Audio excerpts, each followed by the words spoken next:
What's going on, everybody, and welcome to J Sports Seattle. In this video, I'm going to be talking about the Seahawks again.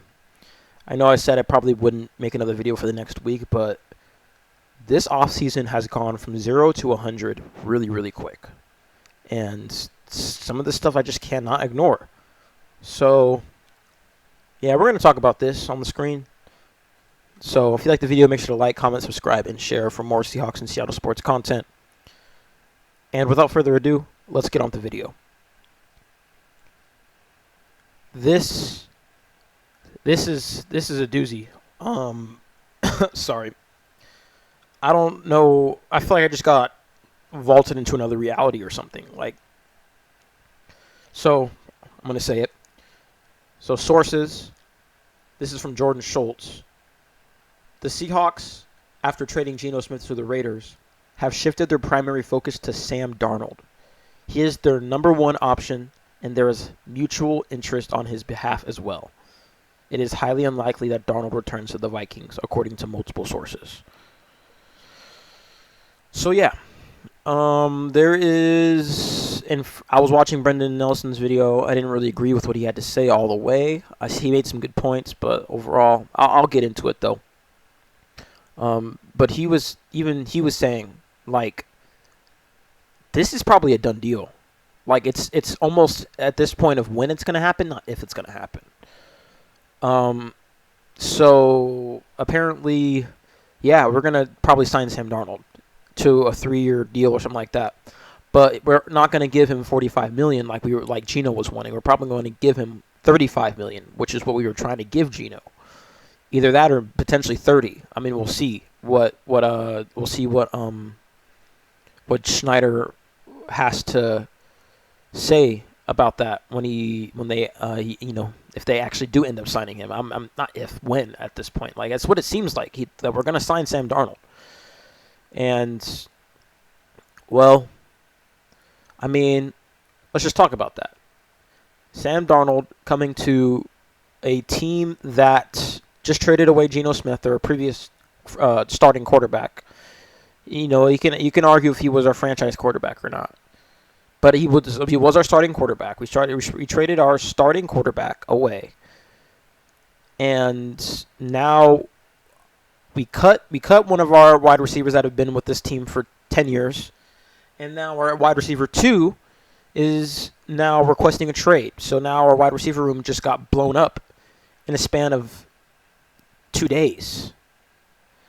So, I mean, that's not really good, considering that on the Vikings, he had Justin Jefferson and Jordan Addison to work with. He's downgrading himself from an elite receiving core to one that just was elite, but now is getting blown up because, things have to happen. So, I don't really know how to feel about this. I believe Sam Darnold can be a good quarterback with the right systems. In other words, he's a system QB. So, that's the thing. Like, our system, it's not as good as Kevin O'Connell's, who is an offensive genius. And we have a defensive head coach. I mean, Clint Kubiak probably, he definitely had say in this. So I'm sure or if this does happen, or when it happens, I should say. So he probably saw Sam Darnold and saw what he could probably do with him. He sees like a Derek Carr or a Kirk Cousins type of player in him, and wants to work with him. And I don't know how to feel about that. Sam Darnold had a good year last year. Don't get me wrong. I mean, he kind of had a rough couple last seasons, but the entire team did. But he was bad in that playoff game. Like, he was missing throws left and right. Like, he stunk in that playoff game. So I don't know how to feel about this, especially since he's coming from the Vikings don't have a good O-line, but we have an even worse O-line than them. So that's not really good. That is not good. Because I mean, he did perform well under pressure. I think he had the 8th highest QBR under pressure, which is pretty good, honestly. I mean, I can't fault him for that. and that was a bad O-line. But our O-line is even worse, assuming that it doesn't get better this year. So, I mean, if it gets better this year and Darnold balls out because of it, sure. But I have seen this O-line be a bad O-line for the majority of the past 15 years. So, I don't really know what to say in terms of like us improving our O-line. So, yeah, that's I don't know. I mean, the bright side is he's 27, so he's younger than Geno. So, and he will probably want to have a lighter contract because it would be his first big contract in the league. So, I mean, he could be like, okay, $35 million. Yes, I haven't had a contract like this before. I will take it. That's what Geno did with the $25 million a year for 3 years. He hadn't had a big contract up until that point. So having him having $25 million with incentives if he does well to $35 million, he was okay with that because then at that point you can set your standard. And if you outperform that, well, that's why if we do sign Sam Darnold, and I keep saying when we sign Sam Darnold, he will give him we'll offer him a base salary, but then he'll make $10 million more due to incentives. That way he can set himself a standard, and if he surpasses those standards, we can pay him the money that he wants. That's how you get paid the money that you want as a quarterback. You do exquisitely well under the contract that you have now, and then you'll get more money that you want. Simple as that. Geno didn't get up. He didn't do what he was supposed to do. He didn't take us to the playoffs. He didn't win us a playoff game. Sure, he got a Pro Bowl and a 10-win season, a winning record, which was part of his written into his contract. But compared to winning a playoff game and even making the playoffs, that's a tougher task. So I don't know, man. Like that we'll see what happens. But like I said, the bright side is he's younger than Geno by 8 years, 7 years right now, I think. And he'll ask for lower money, or not necessarily ask for lower money, but we'll give him a lower amount and he'll accept it. So, I mean, yeah, there's that. And the thing is even when we do draft him or sign him, we can draft somebody. I've seen a lot of mock drafts saying that, and people saying that we could get Jackson Dart. And I'd be okay with that. He could sit behind Darnold for a couple years while Darnold plays for the team, and then in 2027 he takes over, and we'll see what happens. I mean, that's how you do it when it comes to quarterbacks. So, I mean, and another thing that I got to talk about, I was saying how he would be coming to a pretty thin wide receiver room, but the thing I read was that DK Metcalf requested a trade, not just because of the money that he's looking for, but because he didn't believe in the quarterback room for the Seahawks in 2025. He thought it was thin. I wouldn't say that was his exact words, but that's the way he put it.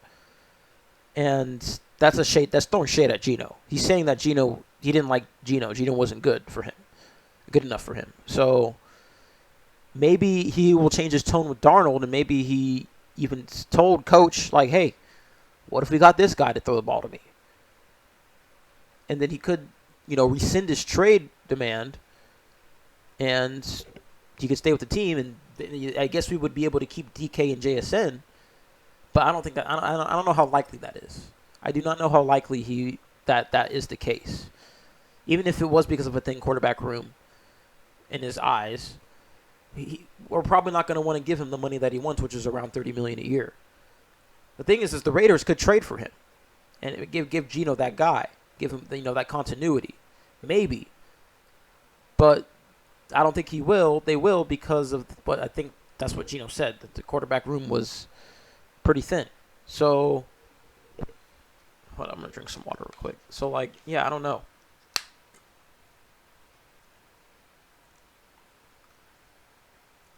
This is just a huge development, and I don't really know how to feel about it.